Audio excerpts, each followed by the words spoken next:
What's up guys, it's Patricia from tarantulaheaven.com, and today we're going to talk about what seemingly looks like a mistake that I made with my little sling Blinky. And if you're new here, I put out tarantula videos every single week on what I like to call Tarantula Tuesday. And this includes tarantula facts, observations about my own tarantulas, and this is Miss Spidey, my G. rosea, moving around right here. So I put out things like that every single week, so if that interests you, please subscribe. You can also subscribe to my Patreon to get early access to my videos, as well as subscribe to my tarantula magazine. I will leave that link in the description below. But anyway, so I know by having tarantulas that they are so picky about their homes. Spidey and Blinky both. They rearrange their homes all the time, and they're really particular about their spaces.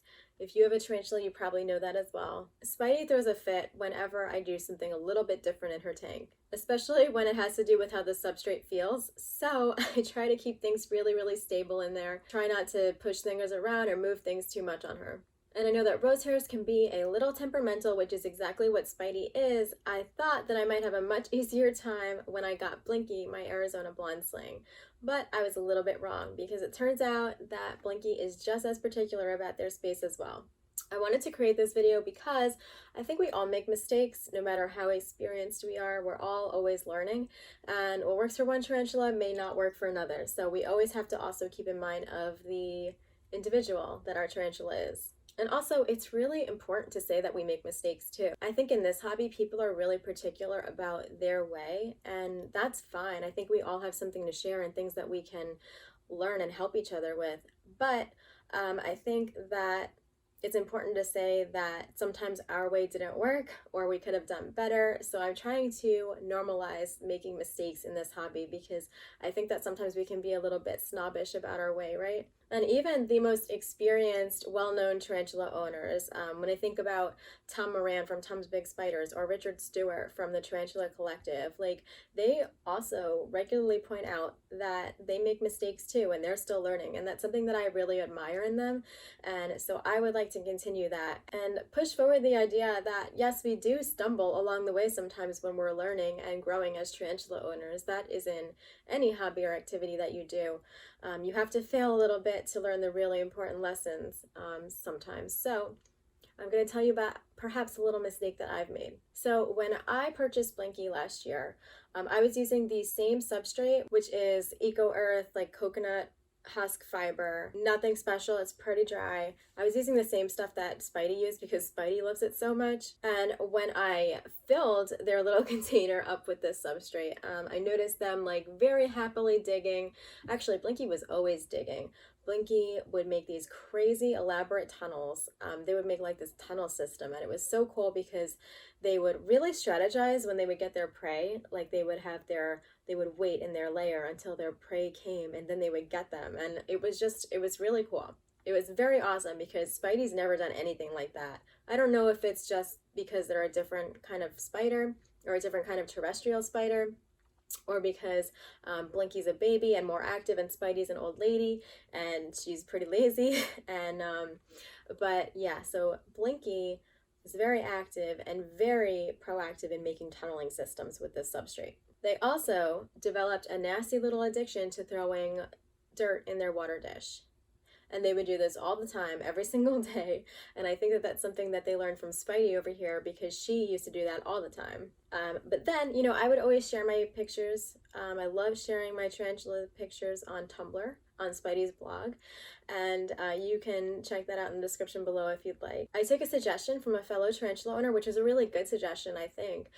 It was to, I think they made a comment about the substrate I was using and saying that it looked a bit dry for Blinky, for the kind of things that they were doing. And I think they were absolutely right. Like this kind of substrate, the coconut fiber, is very dry. And Blinky was making a lot of tunnels, and so their concern was that the tunnels might collapse. And I think that was an absolutely valid point, because the substrate's so dry, and there's no like buildability in it. Not that I felt that Blinky was in danger or anything, but I knew that that was something that could happen. So I decided that during Blinky's next cleaning, I was going to change the substrate up. And let's just say it was not appreciated. So it's several weeks since I changed the substrate, and their tunneling has completely changed. So that I could add more buildability and structure for Blinky's tunnels, what I did was I used that same coconut fiber substrate, but I mixed it with two things. One of them was vermiculite and the other was sphagnum moss, and this would kind of add a little bit more structure to it and make it a little bit more dense and heavy. But let's just say that they did not appreciate it. For the first few weeks after the tank change, Blinky was not tunneling at all, which I didn't think was too weird because, tarantulas act a little strange after their surroundings have been changed up. But it's been weeks since that incident too, and their tunneling habits have completely changed in that there was not really any tunneling habits. And when Blinky would kind of try to tunnel, it was very, very surface level. They would just kind of move pieces of dirt around, never really trying to dig too far. I'm just hypothesizing, but it seemed like the substrate might be too dense for Blinky.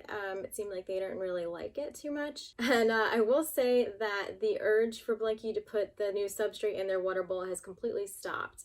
They are not into that anymore. So considering that the only thing has changed is the substrate, I think that I made a little mistake and Blinky doesn't really like their new house. We all know how picky tarantulas are about their surroundings, so I think that this probably devastated Blinky. And I think that I greatly displeased them, and I'm sorry and I apologize. So in light of this grave mistake that I've made and how much I've offended Blinky, I think that I will soon be adding more coconut fiber substrate to the mixture, or perhaps changing it out completely, just so that I think that they'll return to their spider habits and be happily digging once again. And I also think that, like, as a study, this would be really, really interesting to change Blinky's enclosure and see if their normal digging resumes, because I think that would definitely tell us just how particular tarantulas are about their homes and their space. So in light of this, I would like to ask you guys if you've ever offended your tarantula. Have you ever done something to their tank or to them that they absolutely hated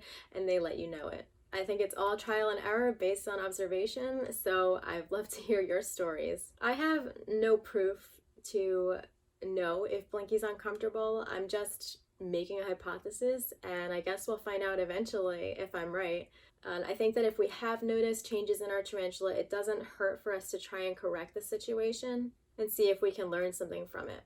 And hopefully this video might help you start to observe your own tarantulas really closely and see if you can kind of decode their behavior. But anyway, guys, thank you so much for watching. Please share your experiences below in whether you've ever hurt your tarantula's feelings or made them really unhappy by messing with their house. Anyway, thanks for watching. If you like this, please subscribe. I put out videos every single week, and I'll see you guys next week.